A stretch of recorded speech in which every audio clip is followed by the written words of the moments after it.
राजनीतिक भाषण ना दे, भरी कोर्ट में भाजपाई वकील पर भड़के सीजेआई संजीव खन्ना और साथ में उपराष्ट्रपति जगदीप धनखड़ को भी औकात दिखाई। पूरा मामला बताऊंगी आगे आपको वीडियो में विस्तार से, तो आखिर तक वीडियो में बने रहिए। नमस्कार, मैं हूं आपके साथ अदिति और आप 4 PM देख रहे हैं। राजनीतिक भाषण मत दीजिए, ये राजनीतिक भाषण देने का मंच नहीं है। सीजेआई संजीव खन्ना भाजपाई वकील पर भड़क उठे। जी हां, यह खबर उस समय सामने आई जब देश में सुप्रीम कोर्ट बनाम सरकार को लेकर के माहौल गर्म हो रखा है, जहां भाजपा आईटी सेल द्वारा सुप्रीम कोर्ट को सुप्रीम कोठा, सुप्रीम संसद और हद में रहने की धमकी मिल रही है। सीजेआई खन्ना ने फिर से सरकार की ओर से बैटिंग करने वाले वकील को आईना दिखाया है। पूरा मामला क्या है बताती हूं आगे आपको वीडियो में। दरअसल दोस्तों, देश के चीफ जस्टिस ऑफ इंडिया यानी सीजेआई संजीव खन्ना भरी अदालत में एक भाजपाई वरिष्ठ वकील पर भड़क गए, गुस्से में तमतमा उठे। सुप्रीम कोर्ट के वरिष्ठ वकील ने जजों की नियुक्ति प्रक्रिया यानी कोलेजियम प्रोसेस को चुनौती देने वाली याचिका को लिस्ट करने की मांग की थी।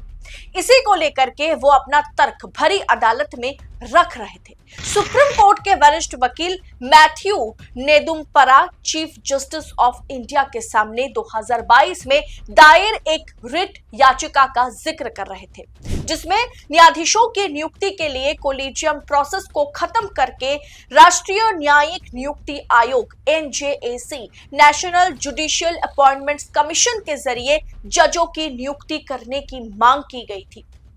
वकील ने ऐसा क्या कहा कि सीजेआई खन्ना गुस्से में तमतमा उठे। लॉ वेबसाइट लाइव लॉ की रिपोर्ट के अनुसार वरिष्ठ वकील मैथ्यू नेदुम्परा ने कहा कि हम देख रहे हैं कि क्या हो रहा है। पूर्व सीजेआई चंद्रचूड़ ने भी इसे लिस्ट करने के लिए 5 बार कहा था।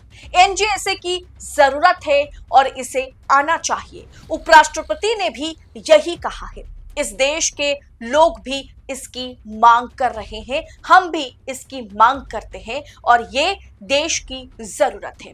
जहां सीजेआई खन्ना ने सुना कि उपराष्ट्रपति भी यही कह रहे हैं। दरअसल NJAC यानी सरकार जजों को नियुक्त करे, इस मामले को लेकर के पहले भी सुप्रीम कोर्ट पर तीखा हमला किया गया था और यह हमला कोई और नहीं, तत्कालीन कानून मंत्री किरण रिजिजू और उपराष्ट्रपति जगदीप धनखड़ ने यह हमला किया था। और आज भी सुप्रीम कोर्ट पर वो हमला बरकरार है। सरकार चाहती है कि कोलेजियम को खत्म करने यानी जजेस ही जजों को नियुक्त करते हैं, इसे खत्म करके सरकार जजों को नियुक्त करे, इस प्रणाली को मतलब काम में लाया जाए। वकील की इस बात पर सीजेआई खन्ना भड़क गए और उन्होंने कहा कि आप मुझे ना बताइए, बस इतना ही, आप मेरे मुंह में शब्द ना डालें और अदालत में कोई राजनीतिक भाषण ना दे। ये राजनीतिक भाषण देने का मंच नहीं है। अभी इस प्रक्रिया के जरिए जजेस चुने जाते हैं।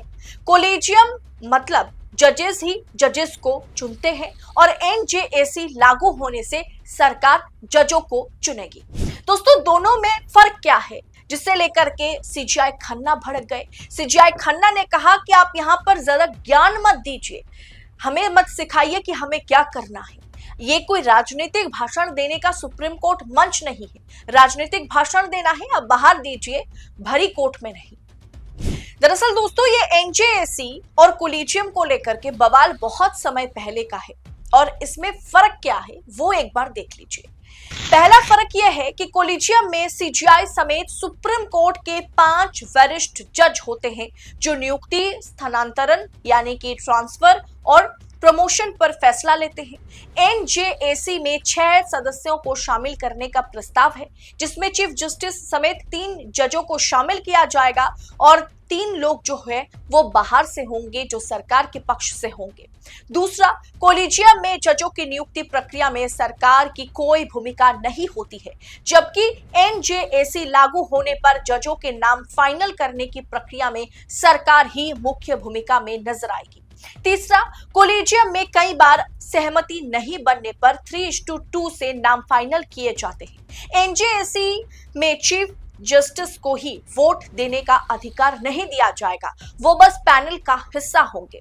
दोस्तों, सोचने वाली बात यह है कि अगर एनजेएसी के जरिए यानी सरकार अगर जजों को नियुक्त करती है, अगर चीफ जस्टिस ऑफ इंडिया को ही किसी भी व्यक्ति के पक्ष में या खिलाफ वोट करने की इजाजत नहीं होगी, तो फिर इसका फायदा क्या है? दोस्तों, एनजेएसी को पहले भी रिजेक्ट किया जा चुका है सुप्रीम कोर्ट द्वारा। अब जरा सोचिए कि जजों की नियुक्ति अगर मोदी शाह करेंगे, जजों की नियुक्ति अगर सत्ता पक्ष करेंगे, तो क्या जज में दम होगा कि वो सरकार के खिलाफ एक भी फैसला सुनाए, वो मोदी शाह या अपने आकाओं के खिलाफ एक भी चुनौती भरी बात कर सके? नहीं।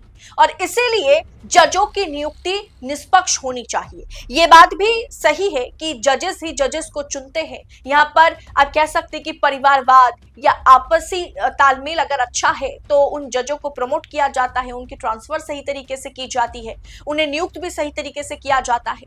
तो इसमें भी कहीं ना कहीं लगाम लगाने की जरूरत तो है, लेकिन अगर जजों को सरकार चुनती है, मोदी शाह चुनते हैं, तो ये भी सही नहीं है। दोस्तों, इस पूरे विषय पर आपकी राय क्या है? सीजीआई खन्ना ने जो तेवर अपनाया है, पहले तो सीजीआई खन्ना को भयंकर ट्रोल का सामना करना पड़ा। एक हफ्ता या अगली सुनवाई तक 5 मई तक वक्फ बिल पर उन्होंने जिस तरीके से रोक लगाए हैं, इसे लेकर के उन्हें कहीं ना कहीं ट्रोल का सामना करना पड़ा। तमाम भाजपा के सांसद मंत्री सामने आकर के सीजीआई के खिलाफ बयानबाजी करते हुए नजर आए। उसके बाद भी आज जैसे ही उन्होंने धनखड़ का नाम सुना, एनजेएसी के समर्थन में धनखड़ यह सरकार है, इस बात को सुनते ही वो तिलमिला उठे और उन्होंने साफ कर दिया कि आपको राजनीतिक भाषण देना है तो यहां मत दीजिए, दरवाजा खुला हुआ है, बाहर जाइए और बाहर जाके राजनीतिक भाषण दीजिए। सुप्रीम कोर्ट आपके लिए राजनीतिक भाषण देने का मंच तो कतई नहीं बन सकता। दोस्तों, फिलहाल सीजीआई के इस तेवर पर आपकी टीका टिप्पणी कमेंट बॉक्स में हमारे साथ साझा जरूर करें। एनजेएसी और कोलिजियम यानी जजों की नियुक्ति प्रक्रिया पर आपकी राय क्या है? कमेंट बॉक्स में वो भी हमें बताएं। और फिलहाल इस रिपोर्ट में इतना ही। जल्द होगी आपसे मुलाकात ऐसे ही तमाम खबरों के साथ। तब तक के लिए 4 PM के साथ बने रहे। हमारी नेशनल चैनल को फिलहाल के लिए बैन कर दिया गया है और हम लड़ाई लड़ रहे हैं ताकि उस चैनल को, जहां करीब 75 लाख सब्सक्राइबर्स हमारे साथ जुड़े हुए थे, उस चैनल को हम रिस्टोर कर सके। तब तक के लिए 4 PM उत्तर प्रदेश और बाकी रीजनल चैनल्स के साथ आप बने रहें, क्योंकि इस समय हमें आपकी सहयोगिता की, आपकी सपोर्ट की सबसे ज्यादा जरूरत है। बहुत बहुत शुक्रिया आप सभी का। जय हिंद, जय भारत।